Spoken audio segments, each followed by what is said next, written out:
pour avoir une compagnie de réassurance. Parce que comme je vous le disais, dans 2 ans, toutes les compagnies d'assurance auront l'obligation d'avoir au moins 5 milliards de capital social. Si quelqu'un ne peut pas, soit il ferme, soit il fusionne avec une autre compagnie pour avoir les 5 milliards. Donc, il n'y a pas suffisamment de moyens, mais en Afrique, on a quelques réassureurs, notamment Africa Re, qui est le premier réassureur africain. Vous avez Continental Re. Africa Re est basé au Nigeria, Continental Re est basé au Nigeria. Vous pouvez comprendre pourquoi, parce que c'est quand même la première puissance économique d'Afrique. Vous avez Ghana Re, qui a même eu représentation ici au Cameroun, juste en face du collège Émilie Saker, l'immeuble Vaudou. Il y a les bureaux de Ghana Re là-bas. Vous avez des réassureurs comme Zimre, bon, Zimbabwe Re, mais qui en réalité est tombé en faillite depuis quelques années avec la récession qu'il y a dans ce pays. Donc, et puis sur le marché mondial, on a des réassureurs par exemple comme Swiss Re. Swiss Re qui est en réalité le premier réassureur mondial. Et je vais vous dire quelque chose qui va vous surprendre, c'est que Swiss Re par exemple, son capital social est 10 fois le PIB du Ghana. Ça va vous surprendre. Vous comprenez donc pourquoi le réassureur est si puissant. Parce que quelqu'un comme Swiss Re, il couvre tous les risques du monde entier. C'est-à-dire que tous les assureurs du monde entier se tournent également vers lui. Parce qu'il a de l'argent que l'assureur n'a pas. Donc c'est vrai que dans notre vente, ces questions ne viendront même pas. Lorsqu'on va aborder les prospects, ils ne savent même pas ce que c'est que la réassurance. Il y en a qui ont certainement entendu, parce que vous allez voir même ici sur le marché, vous verrez certaines enseignes où on écrit compagnie d'assurance et de réassurance. Vous verrez même que Generalia, c'est courtage d'assurance et de réassurance. Mais il faut savoir que les sociétés d'assurance locales qui font aussi dans la réassurance interviennent comme des intermédiaires de réassurance. Ça ne veut pas dire qu'ils sont des réassureurs. Ça veut dire qu'une compagnie comme Zenith qui fait assurance et réassurance, ça veut dire que sur le marché, il a des entrées chez certains réassureurs et peut donc faciliter les relations entre certains assureurs locaux et ces réassureurs avec qui il travaille. Oui.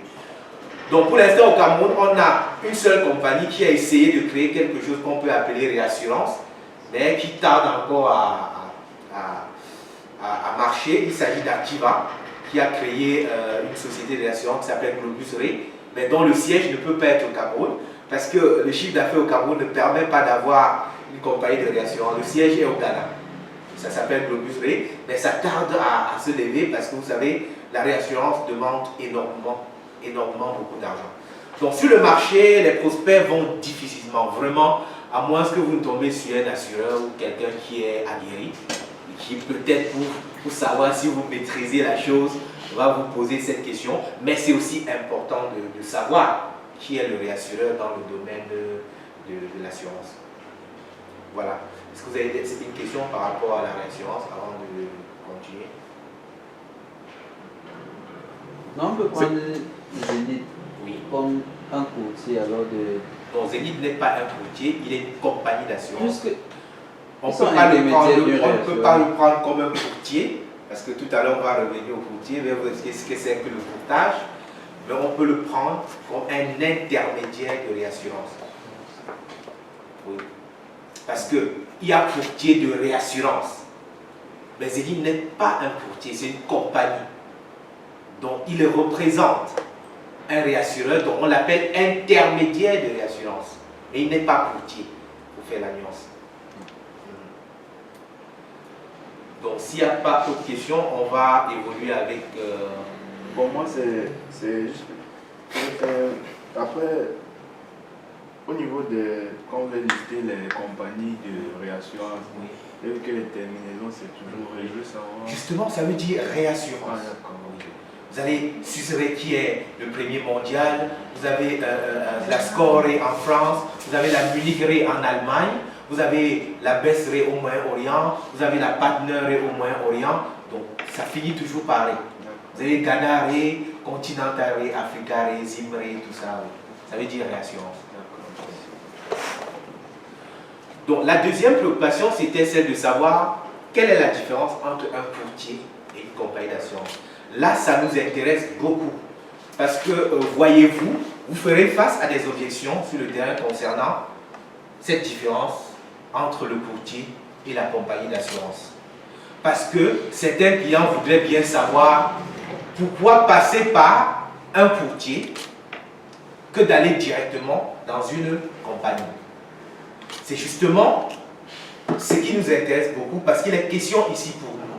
Il est question ici pour nous de dire au client pourquoi il devrait passer par nous, quelle est la plus-value qu'il a en passant par un courtier. Alors, il faut savoir que dans le système de distribution du produit d'assurance, on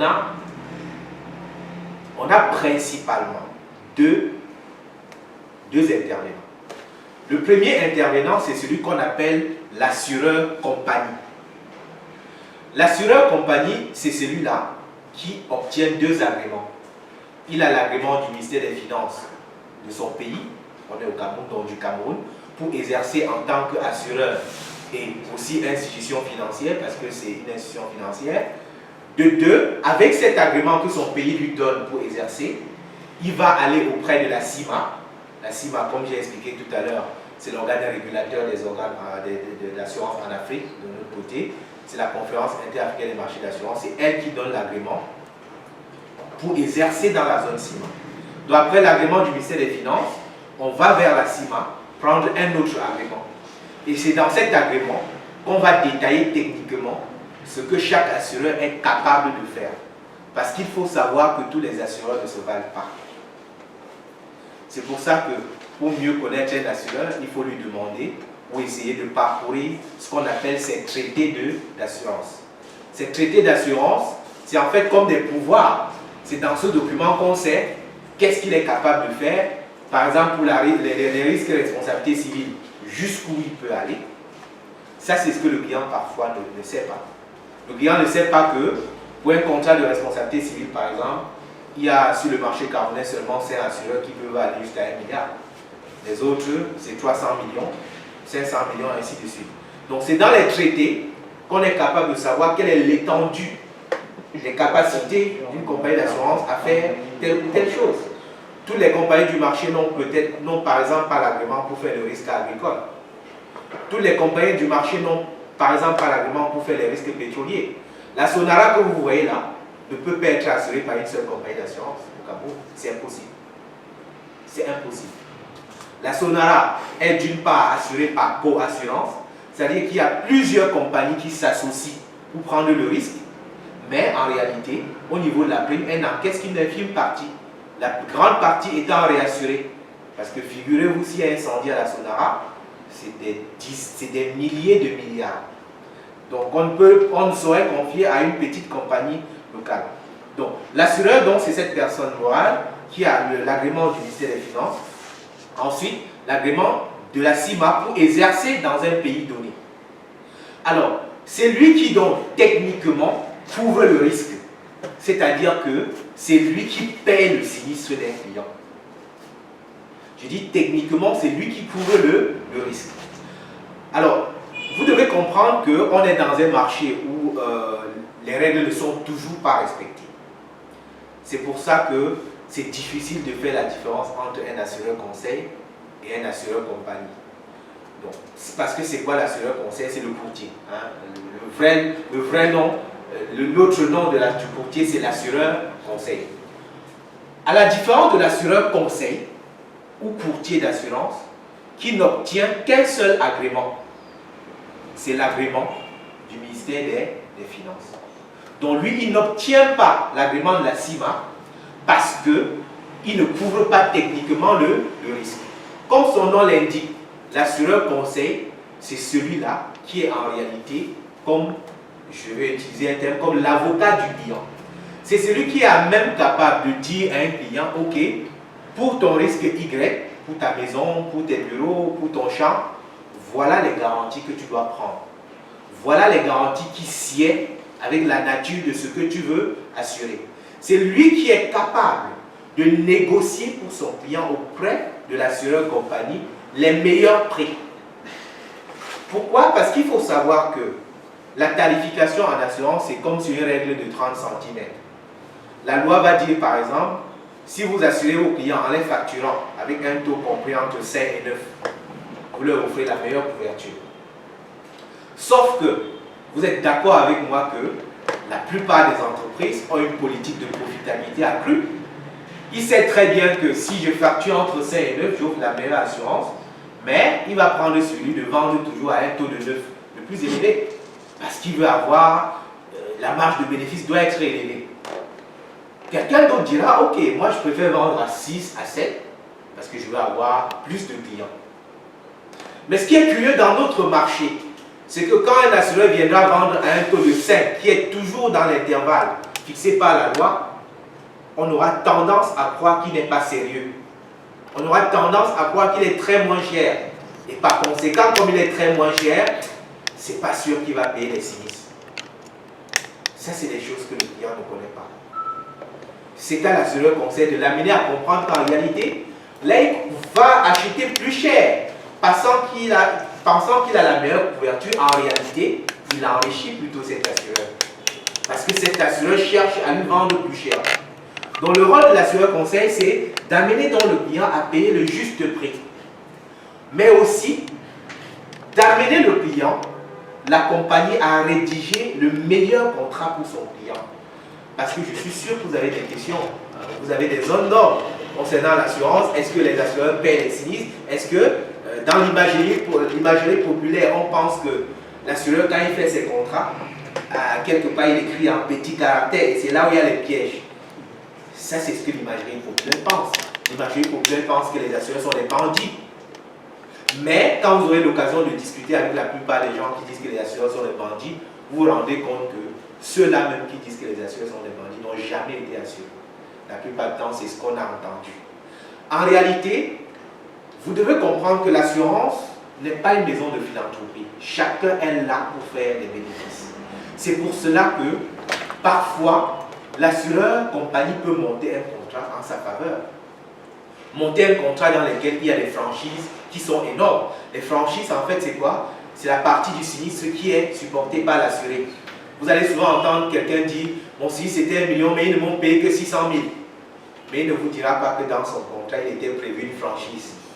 Et généralement, quand il dit comme ça, c'est pour vous dire que non, les assurés, là, vraiment, c'est des bandits. Pourquoi? Parce que ces contrats que les assureurs montent, les assureurs compagnies montent, les clients ne lisent pas. Et parfois, quand ils lisent, ils ne comprennent pas.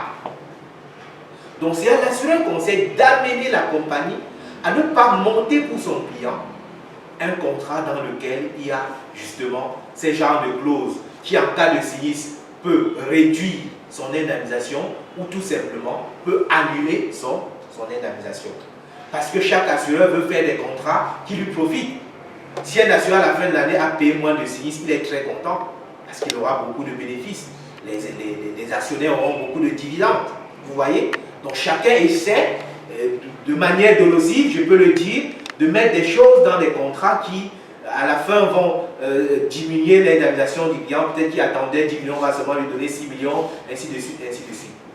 Ça, c'est aussi le rôle de l'assureur conseil, mais ce n'est pas tout. L'assureur conseil aussi est proche de son client pour un règlement rapide et efficace d'un sinistre. Parce que vous êtes d'accord avec moi que un sinistre qu'on paye en 8 mois, il est différent de celui qu'on a payé en 1 ou 2 mois. C'est vrai que dans d'autres langages, on dit souvent l'argent est bon à tout moment, mais ce n'est pas vrai. Pour un chef d'entreprise qui a son véhicule là, qui transporte ses marchandises, qui est sinistré, qu'on le paye 8 mois après, c'est un manque à gagner. Manque à gagner pourquoi? Parce qu'entre-temps, il a dû sortir de l'argent dans sa trésorerie pour réparer ce véhicule. Peut-être entre-temps, il a garé ce véhicule en attendant l'indemnisation du client. Vous voyez la perte que ça peut causer à une entreprise. C'est pour ça que le plus important pour un client, c'est de sentir que son assureur est toujours auprès de lui en cas de sinistre, à travers un règlement rapide et efficace. Donc voilà un peu la plus-value que l'assureur conseil amène dans la gestion de l'assurance de son client, dans la gestion du portefeuille de son client. Et comment l'assureur conseil ou courtier procède? L'assureur conseil ou courtier procède le plus souvent par un audit du portefeuille qu'il trouve. Par exemple, moi, courtier, quand je vais chez un client, qui est déjà assuré bien sûr, je commence par un audit de portefeuille pour savoir comment il avait été assuré auparavant. Je regarde donc ses contrats pour savoir si les dans lesquels je lui fais des suggestions et une marche de conduite à tenir pour le renouvellement. Donc c'est ça la plus-value d'un assureur conseil. Et vous devez comprendre que, en réalité, les personnes averties ne vont pas directement dans une compagnie d'assurance. Vous remarquerez que toutes les grandes entreprises internationales basées au Cameroun, celles qui sont certifiées ISO aussi, parce que je ne vous apprends pas la certification ISO, c'est la certification qualité, c'est des normes. Alors quand on atteint certaines normes, on voudrait aussi travailler avec des entreprises qui respectent aussi certaines normes. Donc vous comprendrez que c'est simplement parce que ces entreprises savent que l'assureur conseil a un apport qui est très très significatif dans la gestion de ces assurances. Et par ailleurs, vous devez savoir que toutes les compagnies d'assurance du marché camerounais, leur chiffre d'affaires à plus de 70%, je crois aujourd'hui 72%, vient des assureurs conseils. Parce que l'assureur conseil, lui, travaille avec toutes les compagnies d'assurance du marché. Parce que moi, quand j'ai mes clients, je vais placer chez Activa, chez AXA, chez Allianz, en fonction, justement, de ce que je vous disais tout à l'heure, des traités de réassurance de chaque compagnie. Parce que moi, le courtier, je sais quel est le meilleur assureur du marché en automobile, ce que le client ne sait pas. Je sais quel est le meilleur assureur du marché en maladie, en risque d'entreprise, en global dommage, ainsi de suite. Ce que mon client, il ne sait pas. Je sais aussi quel est le meilleur assureur en termes de diligence dans le paiement des sinistres. Mon client, il ne sait pas tout ça. Donc, quand vous regardez toutes ces compagnies du marché, la configuration de leur chiffre d'affaires est telle que 72% à nos jours provient des différents courtiers qui viennent placer les affaires chez eux. Ça, c'est important. C'est pour ça que certains clients ont tendance à croire que, ok, quand on passe à un courtier, les sinistres sont bien payés. C'est vrai. Mais vous savez aussi pourquoi? Parce que l'assureur compagnie ne s'amuse pas avec son partenaire assureur conseil. Parce qu'il suffit que moi, courtier, qui ai placé un risque chez l'assureur compagnie X, au courant de l'année, je me rends compte qu'au niveau de la gestion des sinistres, il n'y a pas eu une efficacité, mais parce que je veux conserver mon client et parce que je veux qu'il ait toujours le meilleur service, je ne vois pas pourquoi l'année prochaine je vais conserver le même client chez cet assureur-là. Je vais chercher une autre meilleure convention avec un autre chez qui je vais placer le client. Parce que mon objectif, c'est d'avoir la meilleure couverture, excusez-moi, la meilleure couverture pour mon client. Allô? Commençons notre activité parce que Generalia, c'est une jeune société, mais comme on dit souvent, aux âmes bien nées, n'attends point le nombre d'années. Hein. Parce que moi, je ne vante pas mon entreprise, mais je suis très fier de ce que nous avons d'échéance. Qu'est-ce qui était dit dans la clause de déchéance? La clause de déchéance disait que, sous peine de nullité, il devait avoir chez lui des gardiens de jour et de nuit. Et qu'il devait aussi avoir un robinet d'incendie chez lui. Je sais que pour vous, ça peut paraître ok, mais c'est normal. Mais vous devez comprendre que dans sa globalité, l'assureur est aussi un technicien. Il est même un ingénieur. Parce que nous avons tous ces corps de métier dans l'assurance. Alors, quand on dit qu'un client a l'obligation d'avoir un gardien de jour et de nuit, ça nous fait rire. Parce qu'en réalité, quand vous allez assurer quelqu'un en incendie ou en vol, quand je viens chez un client, je suis arrivé chez vous, j'ai trouvé que la porte centrale a quand même une grille. Mais si je venais, je trouvais juste une porte vitrée et que je veux assurer, rassurez-vous, quand je viendrai vous proposer ma prime vol, elle sera éléguée. Vous savez pourquoi? Parce que même le voisin en passant peut lancer un caillou, il casse, il ouvre, il entre, il opère et il part. Mais quand j'ai une grille, quand j'ai des caméras, quand j'ai des chiens de garde chez moi, ça veut dire que j'ai d'abord des mesures de précaution qui renforcent ma sécurité. Donc, le cas de vol, le risque est moindre. Donc, l'assureur lui dit, sous peine de déchéance, ça veut dire que s'il y a un coup de vol chez lui, et que dans les enquêtes d'assurance, on se rend compte qu'il n'y avait pas de gardien de jour et de nuit, il ne sera pas indemnisé. Par contre, quand je suis allé chez Activa prendre ce dossier, le fond du dossier, je me suis rendu compte que le client avait déclaré à la souscription dans le bulletin qu'il avait effectivement 4 chiens de garde chez lui, dont je me rappelle encore les noms, 2 Rottweiler et 2 bergers allemands. Il avait des caméras de surveillance chez lui, mais il n'avait pas de gardien. Mais il y avait déjà ces mesures de précaution, peut-être même qui dépassent les gardiens, parce que vous tous savez que les gardiens dans notre pays, entre parenthèses, c'est aussi des bandits. Par ailleurs, il faut savoir que aucun client n'a l'obligation d'avoir les caméras, ceci, cela, comme je vous ai dit. L'assureur, quand il arrive, il fait la visite de prévention, il regarde ce qu'il y a, c'est en fonction de ce qu'il a qui fait le taux de prime.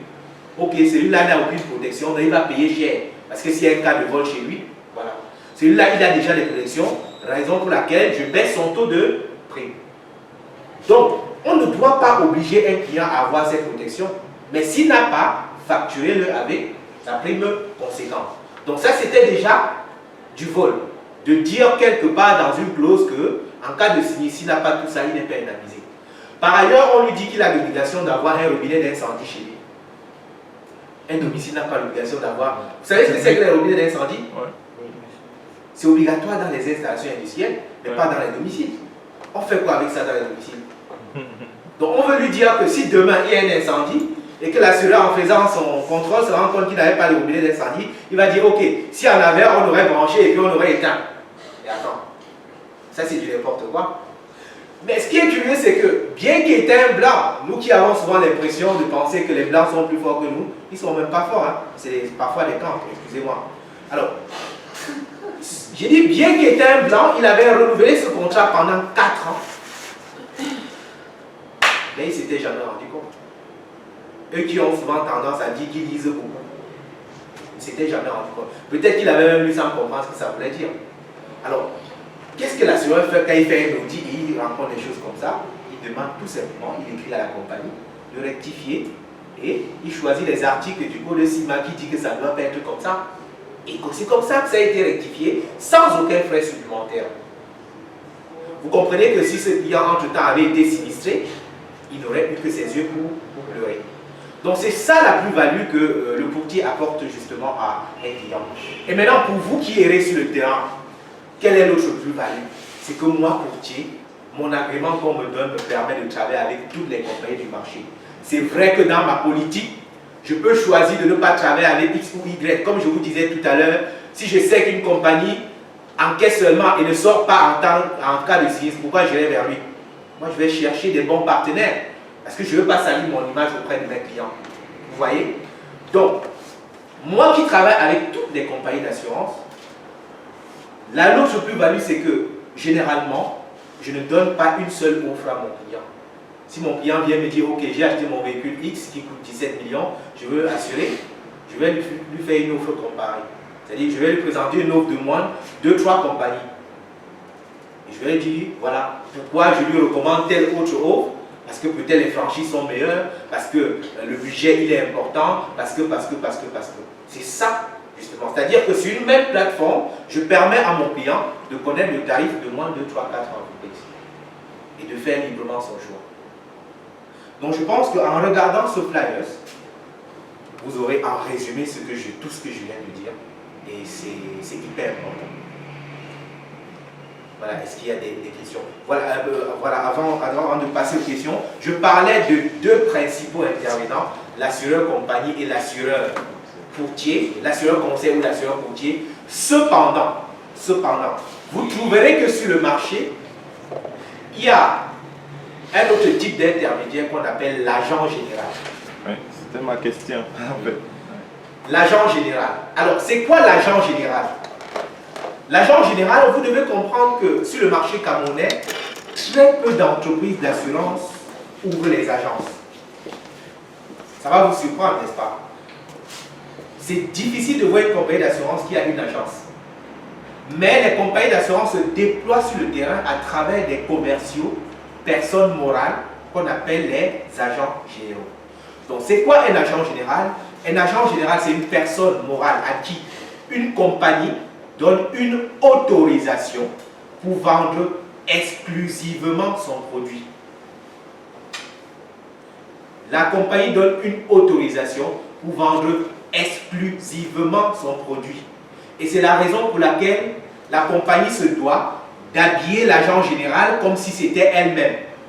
Quand vous allez entrer chez un agent général d'AXA ou d'Activa ou d'Alliance, vous aurez l'impression d'être chez cette compagnie-là, mais pour celui qui est curieux, il se rendra compte que sur son enseigne, malgré le fait qu'on ait mis Alliance, AXA, Activa, quelque part on a mis Agent Général tel.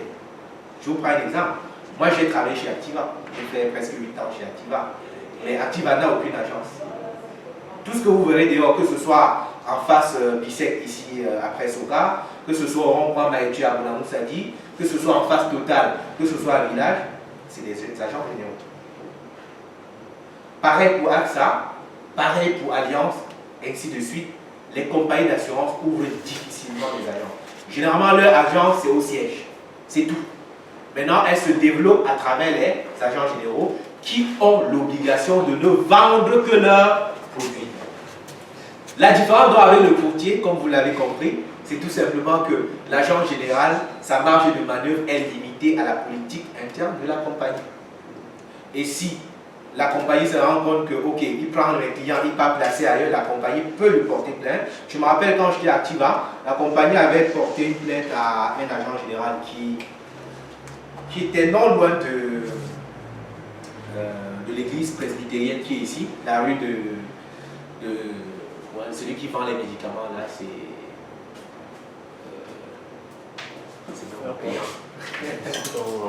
la rue de celui qui distribue les médicaments en pharmacie là. La Boex, oui. Ah, okay. Il y avait un agent général là-bas, qu'Activa avait porté plainte parce que on s'était rendu compte que s'il faisait 50 millions de chiffre d'affaires, dans les 50 millions, il place 20 millions ailleurs. Donc c'est ça la difficulté avec l'agent général, c'est qu'il doit vendre exclusivement les produits de l'assureur qui lui a donné l'autorisation. Il ne peut pas placer ailleurs. Voilà. Donc je crois que je peux passer à la phase des questions s'il y en a. Ouais.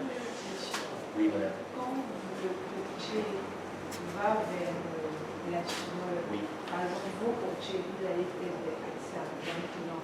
Quel est le pourcentage que forcément vous avez un pourcentage que vous obtenez de, je ne sais pas si c'est du client ou de l'assureur? Oui, belle question parce que la plupart du temps, certains clients vont demander mais ce beau travail que vous faites là et vous ne nous demandez pas de frais supplémentaires, comment vous gagnez? Ce qu'il faut savoir que, comme j'expliquais tout à l'heure, tout est configuré dans le code des assurances. On n'invente rien. Dans le code des assurances, en principe, c'est parce qu'on est au Cameroun, l'assureur compagnie en réalité ne devrait pas vendre. Sous d'autres cieux, les assureurs compagnies sont vraiment en back office. C'est les courtiers qui vendent. Donc dans le code des assurances, il est prévu qu'une prime d'assurance qui est payée, dans cette prime d'assurance, il y a tel pourcentage qui va au courtier. Tout est prévu. Vous comprenez? Donc, à la fin d'année, à la fin du mois, quand nous plaçons nos clients, nous ne prenons que ce qui est prévu dans le code CIMA. Maintenant, on peut aménager nos conventions avec chaque compagnie, avec des participations aux bénéfices en fin d'année. Vous voyez, ça c'est ce qui est aménagé. Hein. Mais ce qui est légal, ça fait pas que c'est toujours légal, mais ce qui est prévu dans le code CIMA, c'est cette commission-là que nous appelons techniquement les frais d'acquisition. Les frais d'acquisition du contrat sont prévus pour être reversés au courtier. Oui, donc on n'invente pas. Maintenant, il peut arriver aussi que le courtier soit consulté uniquement pour faire de l'audit. Et après, on ne lui place pas les affaires. Dans ce cas, le courtier va facturer le client les honoraires. Vous comprenez?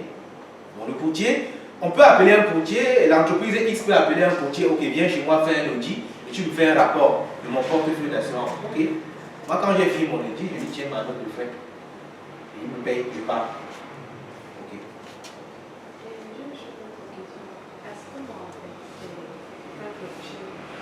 Voilà, Ascoma, c'est un courtier, tout comme la savoir. Et je vais profiter pour vous dire que, comme j'expliquais tout à l'heure que dans une compagnie d'assurance, 70% du portefeuille appartient au courtier, le meilleur assureur du marché camerounais, toute catégorie confondue, n'est pas une compagnie, c'est un courtier. C'est Ascoma. Ascoma à lui seul fait 32 milliards de chiffre d'affaires par an. La compagnie qui a le plus gros chiffre d'affaires sur le marché, c'est 18 milliards. Vous voyez la différence? C'est juste parce que, comme je vous expliquais, on est dans un marché où on bafoue tout, que l'assureur conseil n'est pas très connu de la petite population, du petit consommateur. Il y a encore un désordre dans ce marché. Mais l'assureur compagnie a sa place. Une place importante sur le marché d'assurance. Autre question? Oui, j'aimerais savoir, est-ce qu'un courtier détient la licence de vente? Ou bien, je sais pas. Bien sûr. Quand je vous parlais d'agrément tout à l'heure, l'agrément qui est donné au courtier par le ministère des Finances, c'est pour ça. C'est pour cette activité. C'est pour cette activité-là.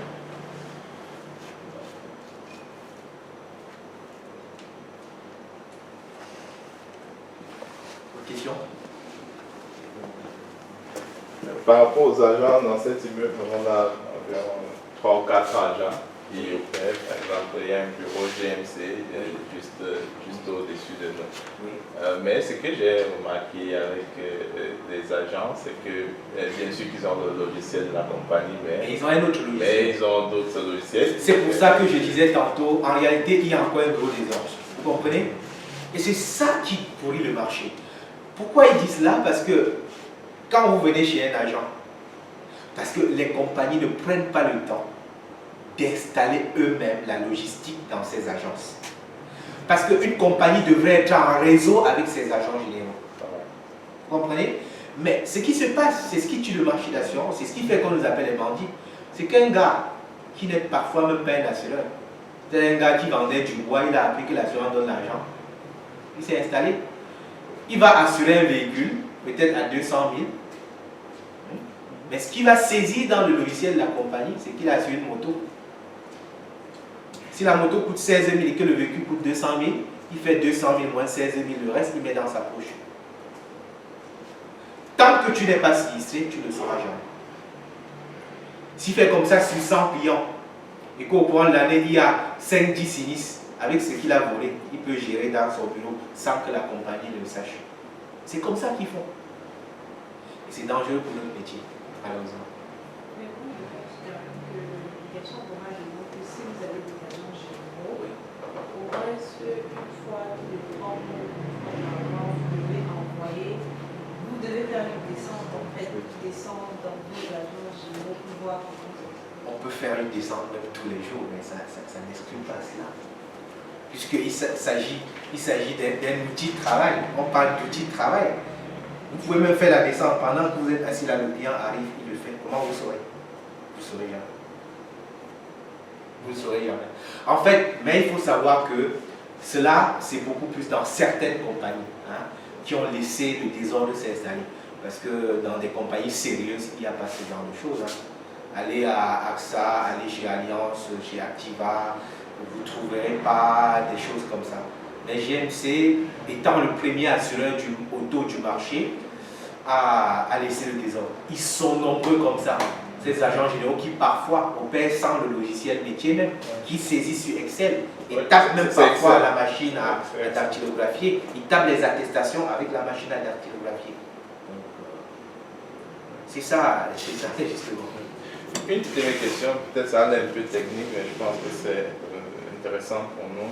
Pour les vignettes, étant donné que les vignettes maintenant ont été déportées, on a donné la charge, l'État a donné la charge aux assurances de s'occuper des vignettes. Supposons pour un assuré qui a l'habitude de jongler, entre guillemets. Allô Charlotte? Oui, bonjour. S'il te plaît, je peux te rappeler et s'il y a une urgence, tu appelles Gabriel, s'il te plaît. Je disais pour un assuré qui a l'habitude de jongler, peut-être en 2016, il n'avait pas payé sa vignette. Et en 2017, on le rencontre en tant que prospect et il veut payer à travers nous. Est-ce qu'il y a une prérogative pour le contraindre à payer pour l'année 2016? Non, parce que cette loi a été effective depuis le 1er janvier 2017. Donc, ceux qui n'avaient pas le lien 2017. Alors peut-être je parlais de 2017 et 2018. Donc quelqu'un qui n'a pas d'habitude, avant quelqu'un qui avait 2 véhicules, il prend une vignette, après il jongle entre ces 2 véhicules. Bon, maintenant la vignette est liée au numéro de châssis du véhicule, ou bien liée à l'assurance, à la déclaration d'assurance. Exactement. Maintenant, pour quelqu'un qui a cette année, il n'a pas payé, il a payé pour l'un de ses véhicules, l'autre il n'a pas payé. L'année prochaine, il faut qu'il assure les 2 véhicules. Est-ce qu'il peut le faire? Non, c'est très difficile maintenant. Parce que pour avoir la vignette 2018, il faut avoir, si un client se pointe chez moi en janvier, pour que je lui donne la vignette, il faut qu'il me montre la preuve qu'il a payé la vignette de 2017. Sinon, je ne lui donne pas l'assurance. C'est justement de cette manière que l'État oblige maintenant les gens. Parce que à mi-parcours, en juin, l'État avait encaissé plus de ce qu'ils avaient encaissé toute l'année dernière. Ça, c'est clair. Oui. Donc, ce n'est pas possible. Et celui-là, il va payer les amendes. Parce que si la police l'attrape, c'est dangereux pour lui. Les amendes vont de 50 000 jusqu'à la fourrière. Il suffit que la police l'interpelle en haut, il va payer 50 000 avant de quitter. Et lorsqu'il aura fini de payer ces 50 000, il faudra qu'il revienne avec l'assurance pour retirer son véhicule. Il y a des amendes qui sont prévues. Oui. Et autre chose, peut-être que ça n'est pas intéressant pour nous, mais c'est pour moi personnellement pour comprendre. L'État, normalement, la vignette, c'est l'État qui doit collecter la vignette. Maintenant, l'État se rend compte, l'État étant très intelligent, il se rend compte qu'en passant par les assureurs, ça fait moins de travail et ça nous fait plus de cash flow collecté. Alors, maintenant, est-ce qu'il nous paye? Voilà. Quel est votre intérêt en le faisant? Aucun intérêt. Mais pourquoi vous ne vous pensez, enfin, pourquoi les assureurs ne se consultent pas pour poser ça comme belle question, mais peut-être qu'on n'a pas d'intérêt financier parce qu'on collecte beaucoup, mais on a intérêt dans la solidification de notre portefeuille. Parce que jadis, quand un gars avait une vignette pour 2 automobiles qu'il a chez lui, c'est aussi comme ça qu'il avait une assurance pour 2 automobiles. Aujourd'hui, ça le contraint à assurer les 2 véhicules. Est-ce que en collectant, ça vous fait un cash flow? Parce que bon, si tu as un cash flow que tu peux tourner avec une série. Non, on ne tourne pas. Tout ce qu'on a collecté, l'obligation c'est de reverser au plus tard le 5 du mois qui vient. Au plus tard. Non. Pour les sanctions prévues par la loi. On ne s'amuse pas avec l'État. On ne s'amuse pas avec l'État. Et il faut dire que, comme tu l'as dit tout à l'heure, l'État est très intelligent parce qu'en même temps, c'est une façon aussi de contrôler les assureurs. Parce que ce que tu sais, c'est que à la fin de chaque année, chaque assureur a l'obligation d'envoyer sa production automobile au MINFI à Yaoundé. Ça fait que les assureurs qui n'envoyaient qu'une partie, aujourd'hui sont obligés de le faire. Parce que autant de vignettes vendues, autant d'assurance. Très intéressant. D'accord, ça c'était une... Oui. En termes de... En ce que GMC, c'est les premières automobiles, je peux dire au Cameroun.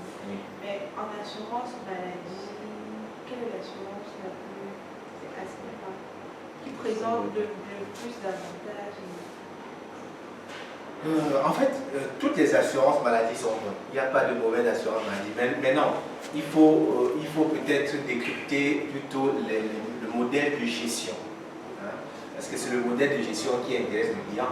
Le client veut savoir si quand il présente sa carte, on le prend en charge, ainsi de suite, ainsi de suite. Pour ma part, en attendant que la biométrie prenne effet sur le marché, pour ma part, le meilleur assureur maladie actuellement, c'est Alliance. Je vais vous expliquer pourquoi. Et je vais vous expliquer pourquoi aussi Ascoma n'a pas le meilleur produit. Parce que moi aussi j'ai un produit comme Ascoma qui s'appelle Pride. Hein? Mais le problème avec Ascoma, c'est que Ascoma c'est un courtier, comme je vous ai dit tout à l'heure, c'est l'un des plus riches assureurs du marché. Ascoma a une grosse police. Et comme je vous disais, chaque courtier place sa police chez un assureur. La police d'Ascoma, pour lui, a d'autres objectifs. Il s'en fout même de comment ça fonctionne. Parce que vous savez, pour avoir une police maladie, il faut avoir des partenaires médecins, des partenaires ophtalmologues, des partenaires pharmacies, des partenaires hôpitaux, ainsi de suite, ainsi de suite, ainsi de suite. Ascoma, c'est que son objectif, c'est plutôt la commission qui gagne derrière ses partenaires. Parce que quand tu veux être partenaire d'Ascoma, Si chaque mois il t'a envoyé 20 clients, il a une commission sur chaque client qu'il a envoyé chez toi. Cependant, c'est au détriment de la gestion de la police qui aujourd'hui est fortement sinistrée. Cette police est fortement sinistrée à 380%. C'est une police qui a été placée dans la quasi-totalité des compagnies d'assurance du marché et qui aujourd'hui tout le monde refuse. Et si bien même elle arrive à placer aujourd'hui, c'est parce qu'étant un gros courtier, étant un gros portefeuille, quand il vient chez toi, il te dit ok, l'année 2018, je vais te donner 5 milliards de chiffre d'affaires. La condition, c'est que tu acceptes aussi de couvrir ma police maladie. C'est ça, c'est avec ça.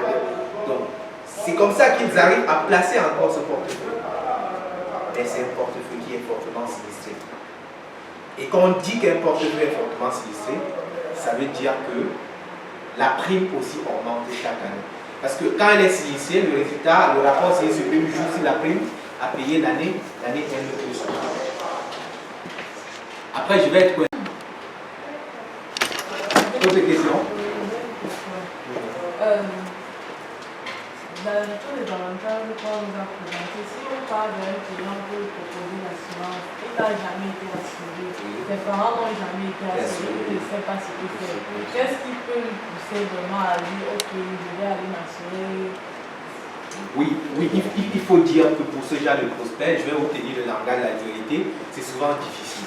Mais on passe, pour convaincre ce genre de prospect, on passe toujours par les produits d'appel, comme l'automobile, qui est une assurance obligatoire. Parce que pour un particulier, en dehors de l'assurance automobile, qu'est-ce qui lui est obligatoire? Rien d'autre. Il n'est pas obligé d'assurer sa maladie, il n'est non plus obligé d'assurer ses enfants et tout. Il n'a aucune obligation. Mais pour ce genre de prospect, quand il y a le taux, on passe par là, dès qu'il a souscrit, maintenant on peut s'asseoir avec lui et lui dire les avantages à faire telle ou telle chose. Et même s'il n'est pas assuré, sa prospection, on peut le convaincre, ça prendra certes un peu de temps par rapport à celui qui a déjà une obligation. Mais il y a des arguments. C'est le fait qu'aujourd'hui, nous vivons l'aléa. Lui qui refuse de s'assurer aujourd'hui, il travaille certes, il a un revenu, il n'est pas un chef d'entreprise, il n'est pas un commerçant. Bon, imagine que demain, il a une grosse maladie, lui qui touche 500 000 francs, et il fait 2 mois à l'hôpital. Il va prendre l'argent pour payer l'hôpital. Ça devient difficile. Si sa société n'a pas d'assurance maladie pour lui, il serait important pour lui de penser à une petite couverture. Parce qu'il faut savoir que l'assurance maladie est un package. En assurance maladie, on peut prendre juste le forfait hospitalisation. On peut prendre juste les frais ambulatoires. On peut prendre. Donc, en fait, ça peut être taillé sur mesure. Donc, il ne pense pas que l'assurance maladie, là, c'est seulement pour les autres. Non. Lui-même qui gagne 200 000, il peut être assuré. Vous comprenez? Donc, il est question de lui montrer que, en fait, nous tous vivons des aléas. Imagine qu'un monsieur qui a 3 enfants aujourd'hui, il travaille dans une usine, il n'assure pas ses enfants. Demain, il fait un accident, il est totalement invalide. Il ne peut plus travailler. Comment il fait pour encadrer ses enfants? Comment il fait pour envoyer ses enfants à l'école? Or, s'il avait pris une assurance éducation pour ses enfants, à ce moment, puisqu'il est devenu invalide absolu, l'assureur va prendre en charge ses enfants en payant leur scolarité chaque année jusqu'à ce qu'il ait le bac plus 5. Vous voyez?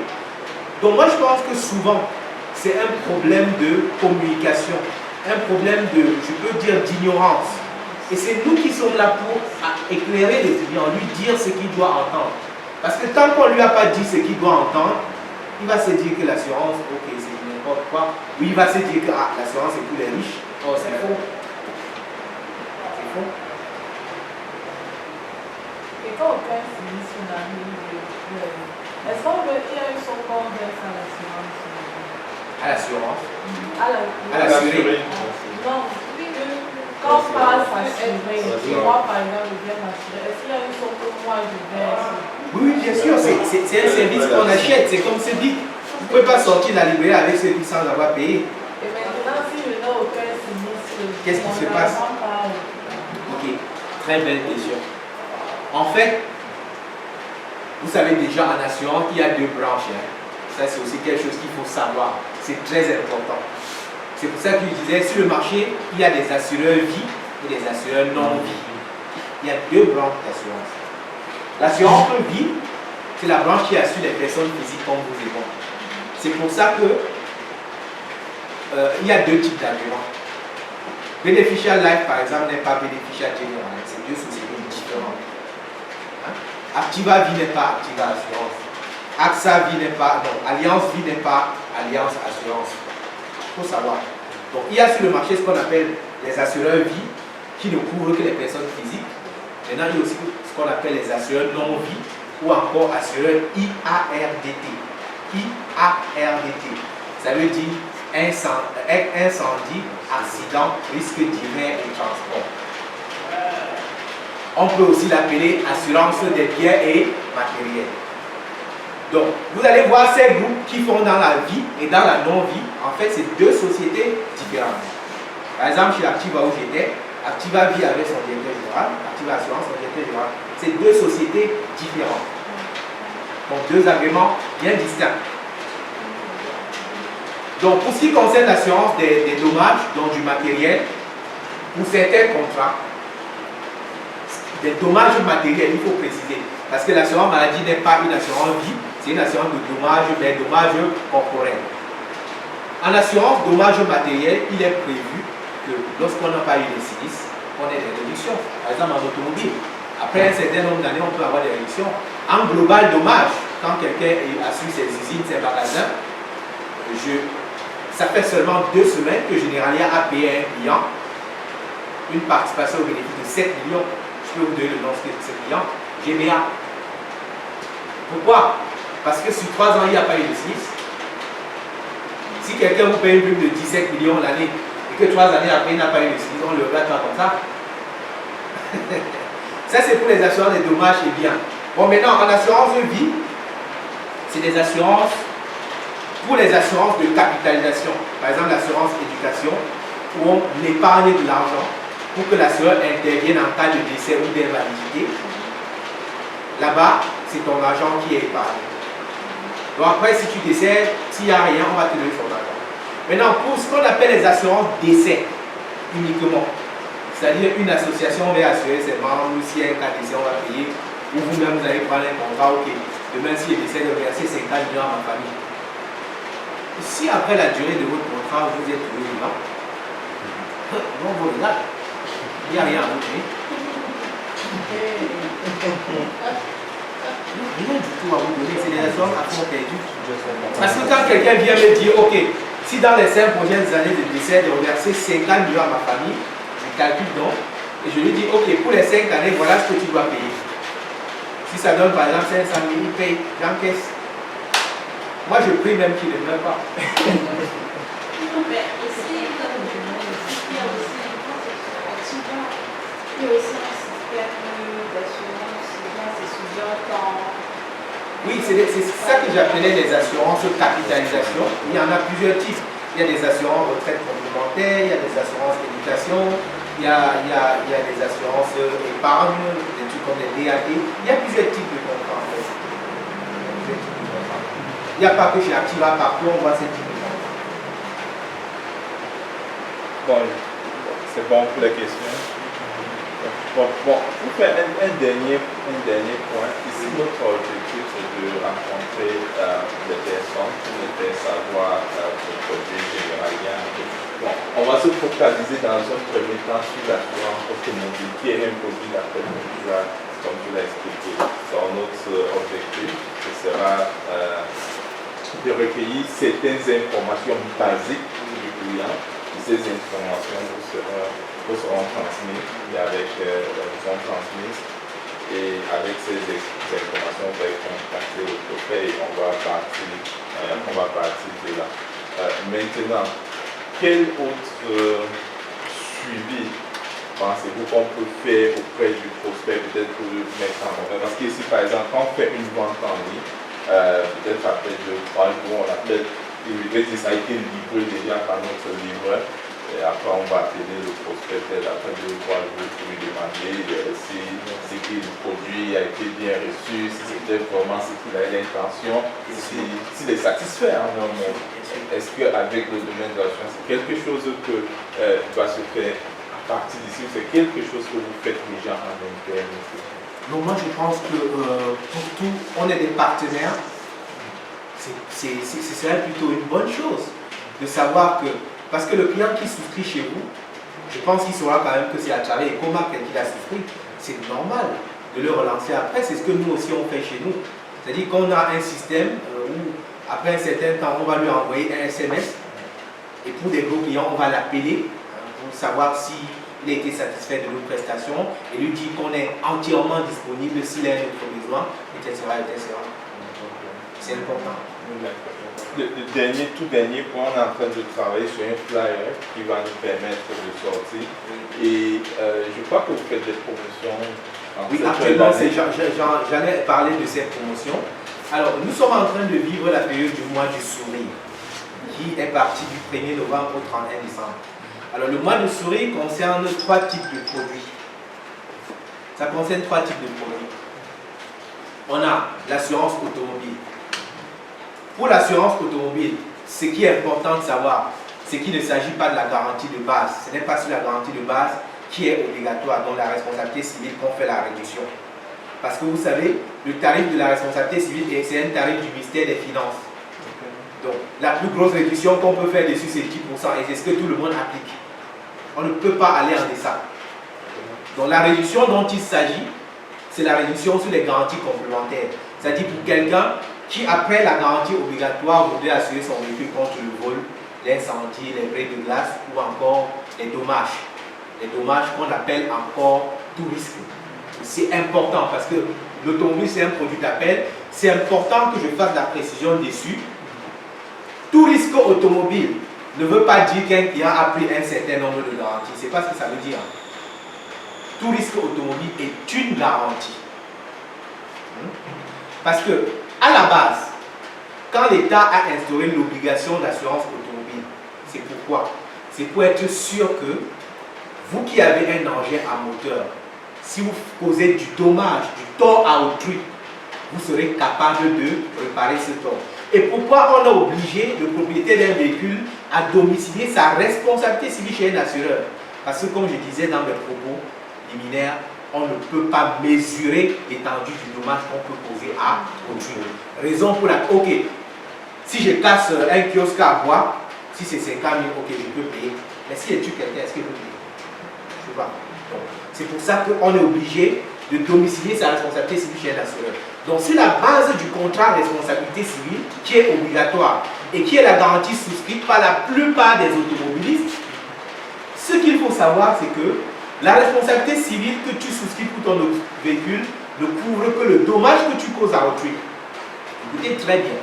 Ça veut dire que si moi je prends mon véhicule, je vais cogner quelqu'un, ok, quand on va faire le constat, mon assureur va réparer le véhicule de celui-là, mais moi je vais réparer mon véhicule avec mon propre argent. Je ne cherche pas mon assureur. Parce que je suis assuré pour les dommages causés à autrui. Pour qu'on m'indemnise, il faut aussi que c'est quelqu'un d'autre qui me cogne. Et la condition, c'est que cette autre personne qui me cogne doit forcément être assurée. Pourquoi? Parce que quand moi je cogne quelqu'un, n'est-ce pas, et que l'assureur de cette personne l'indemnise peut-être vite, parce qu'il ne veut pas perdre le client. Après, il va se retourner vers mon assureur pour me dire, ok, ton client m'a cogné, paie vite. Et généralement, c'est quoi? Il ne paie même pas vite. Mon assureur ne paie pas vite. Il attend que mon assureur, puisque c'est moi l'auteur de l'accident, paye, lui fasse le chèque et à ce moment, il va payer son client. Donc, c'est une assurance de responsabilité, de compensation. Les clients ont souvent tendance à croire que quand on a pris la responsabilité civile, ok, j'ai fait un accident, il fait même un tonneau, il vient nous voir, réparer mon véhicule. Non, l'adversaire était qui dans le tonneau? Tu vas cogner un arbre, l'arbre est assuré. Vous pouvez voir que l'arbre est assuré. À ce moment, on va indemniser. Donc, quand on est assuré uniquement en responsabilité civile, c'est pour le dommage causé à autrui. Pour qu'on se fasse indemniser, il faut qu'on soit la victime de l'accident et non l'auteur de l'accident. C'est la raison pour laquelle, au-delà de cette garantie obligatoire, les assureurs ont mis sur pied des garanties optionnelles qui vont permettre aux clients de rentrer plus facilement et plus vite dans leur indemnisation. Par exemple, le vol. Si vous êtes en responsabilité civile, on vole votre véhicule, ne cherchez pas l'assureur. On a volé, ce n'est pas la responsabilité civile, ce n'est pas un dommage qu'on a causé à autrui.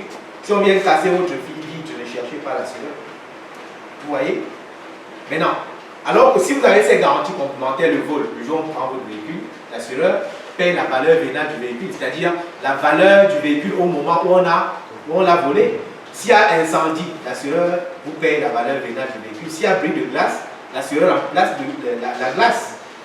Maintenant, il y a une autre garantie justement qu'on va appeler les dommages tout accident. Les dommages tout accident ou tout risque automobile. La garantie dommage tout accident, c'est le contraire de la responsabilité civile. Tout à l'heure, j'ai dit en responsabilité civile, on indemnise celui qui est la victime de l'accident. Dans la dommage tout accident ou tout risque, peu importe qu'on soit victime, auteur, même si c'est un tonneau, dès lors qu'au moment de donner la touriste, on a vu le véhicule était en bon état, si le lendemain tu viens avec le même véhicule sinistré, l'assureur t'indemnise. Vous comprenez? Parfois il n'a pas besoin de PV, il suffit juste de filmer. Tu viens montrer quand tu as pris la dommage tout accident. C'est ça la différence. Donc, c'est ça qui va permettre à ton assureur de t'indemniser le plus vite. Et quelle que soit la nature de l'accident. Les genres d'accident qui ne peut pas couvrir la dommage tout accident, c'est les pannes techniques. On ne couvre pas les pannes techniques ou les défauts de conception. Vous comprenez? Voilà. Monsieur, vous ne faites pas d'enquête sur le terrain pour voir si vraiment ça n'a pas été causé par l'assuré lui-même. Vous payez seulement. Non, on fait pas d'enquête. Dites-moi un peu. Hein? Pour quel intérêt vous allez casser le pare-brise de votre véhicule, sachant qu'on ne va pas remplacer le véhicule, on va plutôt remplacer le pare-brise. Vous avez un intérêt à le faire. Mais pour l'assurance décès par exemple, si j'ai fait Le pare-brise est vieux. La seule chose qui peut... Ouais, c'est pas quand même... Le pare-brise n'est pas un objet qui... Hein? Oui, vous disiez? Pour l'assurance décès peut-être, si quelqu'un se rend compte que j'ai pris une assurance décès et me tue, est-ce qu'on va indemniser de lui peut-être? Dans le contrat assurance décès, les suicides conscients et volontaires pendant les 2 premières années ne sont pas couverts. Mais après 2 ans, on couvre. Même si on sait qu'un Camerounais peut bien projeter son suicide pendant 5 ans. Mais pendant les 2 premières années, ce n'est pas couvert. Le suicide conscient et volontaire et le meurtre de l'assuré par son bénéficiaire. C'est-à-dire que vous avez souscrit un contrat d'assurance, vous avez mis votre frère bénéficiaire. Et étant au courant, il vous tue. Parce qu'il sait qu'il va rentrer en possession de cet argent. Si les enquêtes prouvent que c'est lui qui vous a tué, il n'aura pas cet argent. Ça va rester dans les caisses de l'assurance.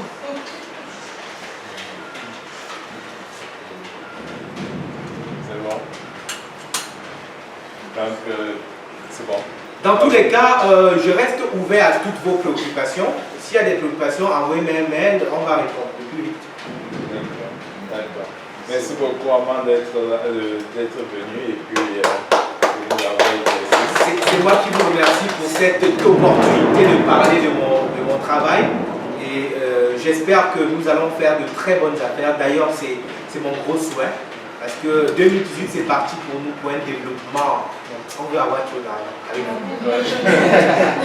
Ça va aller, c'est ce qu'on souhaite. Donc ça, vous pouvez garder.